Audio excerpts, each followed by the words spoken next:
how to translate your English to other language on Google Translate. So hello guys, welcome back to my YouTube channel. In this quick tutorial I'll be showing you how you can easily convert or translate your English language to other language. So first, just open up your Google Translate application, and here under this text section you can simply type in any text just like this. So let's say I want to type in hello, and as you can see currently it's selected to Chinese. I've selected it to convert it to Chinese, so it's showing me in ni hao in a Chinese. So you can just tap on this language option over here and just choose any one of these other option or other language, and it will show you in that particular language as well.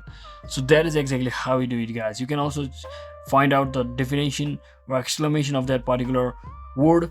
Even it shows a noun as well as a verb of that word, so you can find out accordingly. So that is it for today, guys. I hope this video was helpful. If it was, don't forget to like and subscribe to the channel. See you on the next one.